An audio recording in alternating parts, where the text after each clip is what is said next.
हम गांधीनगर में हैं और पालीगंज के विधायक संदीप सौरभ जी हमारे साथ हैं। माले की जो यह रैली है, निश्चित तौर पर आपको लगातार हम सुबह से तस्वीरें दिखा रहे हैं कि लग रहा है कि गरीबों की रैली है। रात से जिस प्रकार से लोग खुले आसमान के नीचे हैं और हजारों की संख्या में जिस प्रकार से संदीप जी, अभी 3 दिनों पहले जीतन राम मांझी की रैली हुई थी, भव्य पंडाल, और यह गरीबों की रैली लग रही है खुले आसमान के नीचे आम जनता। तो हम लोग का ऐसे ही होता है, धन बल बाहुबल उसके ऊपर यकीन नहीं है, जनता की ताकत पे यकीन है। और आज का जो रैली है, आज का जो महाजुटान है, वो इस संदर्भ में खास है क्योंकि यह बहुत सारे जन संगठनों का, संघर्षशील ताकतों का महाजुटान, अलग अलग मुद्दों पे संगठनों का आपको समर्थन मिला। कई संगठनों जो लड़ रहे थे, जो अपने अधिकार के लिए, अपने साथ न्याय हो, इसके लिए जो लोग संघर्ष कर रहे हैं, सरकार जिनकी बात नहीं सुन रही है, वो सबको एक साझा प्लेटफॉर्म प्रदान करते हुए ये महाजुटान हुआ। और इस लिहाज से कि ये समाज के कई तबकों का, कई मांगों का ये जो आंदोलन है उसको नेतृत्व किया, ये इस मायने में काफ़ी महत्वपूर्ण है। जीतन राम मांझी, चिराग पासवान को आप गरीबों का नेता नहीं मानते हैं? अब जीतन राम मांझी और चिराग पासवान अगर गरीबों का नेता होते तो बिहार में जो कास्ट सर्वे में भयावह गरीबी दिखी, उस पर उनका क्या कमेंट है? आपको लग रहा है कि सत्ता के कारण वो चुप है? चुप रहेंगे ही। और बीजेपी के साथ हैं, बीजेपी के साथ जो लोग भी होते हैं उनको कैसे धीरे धीरे बीजेपी निगलती है, ये तो सब लोग जानते हैं। नीतीश कुमार तक कई सालों से है, तो नीतीश कुमार का स्थिति देखिए। नीतीश कुमार के आज के समय में नीतीश कुमार कौन सा फैसला ले पा रहे हैं? बीजेपी हावी है।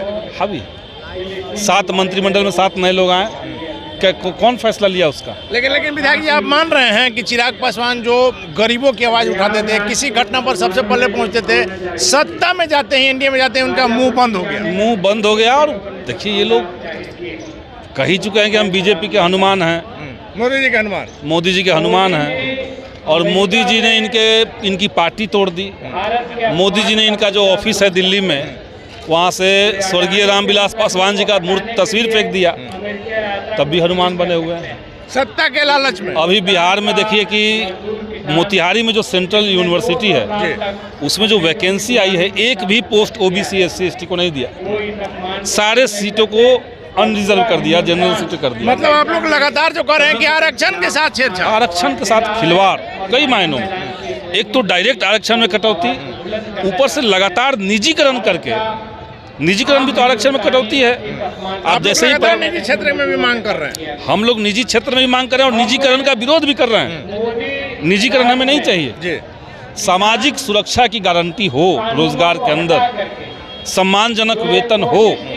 ये स्कीम के नाम पे ये नहीं हो सकता है कि आप रसोइया को 300 बच्चों का खाना बना रही है और आप 1600 वेतन दे रहे हैं महीने में। क्या तो ये तो जमींदारी प्रथा में जो बेगारी खटवाते थे लोग, सरकार खुद जमींदार बन के महिलाओं के साथ ये कर रही है। सरकार जमींदार बन गई, सरकार जमींदार बन गई है और सरकार महिलाओं का उत्थान की बात कर रही है। आप देखिए, जितने स्कीम और कर सकते, वो चाहे आशा हो, आंगनबाड़ी हो, रसोइया हो, जबरदस्त शोषण। हमने कई लोगों से बात किया है, सब जगह पे महिलाएं ही हैं। लेकिन एनडीए का जो नारा है 2025 फिर से नीतीश 225 पार, पहले भी था उनका 400 पार। जनता ने होश ठिकाने लाया। बिहार में थोड़ी चूक हो गई, अलग बात है, लेकिन जनता ने होश ठिकाने लाया। इसके बावजूद कि उनके पास ED है, CBI है, चुनाव आयोग है, और हाल में जो मुख्य चुनाव आयोग घोषित हुए, आपने देखा कि कैसे संविधान की धज्जियां उड़ाते हुए चीफ जस्टिस को उधर से बाहर निकाल दिया गया। अब मोदी जी और अमित शाह मिल के तय कर दे रहे हैं कि कौन चुनाव आयोग होगा। तो देश का संविधान लगातार संकट में है। चुनाव आ गया है सामने, रैलियां तो होंगी, जातीय रैली होंगी, पार्टी की रैली होगी। अभी जो जीतन राम मांझी ने जो रैली किया, दावा किया जा रहा है कि लाखों लोग थे। आप क्या मानते हैं, सफल रैली मानते हैं? सफल वो फ्लॉप शो था और जीतन राम मांझी पे किसी दलित का कोई कॉन्फिडेंस नहीं।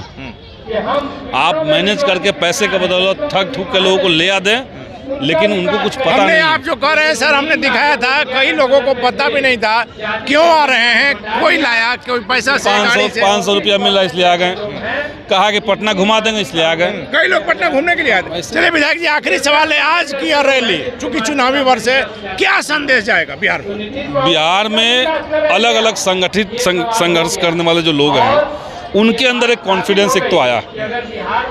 अभी तक गर्दनी बाग में ये अपने आंदोलन की मांग कर रहे थे, अपने लोगों के बीच में वो बात कह रहे थे।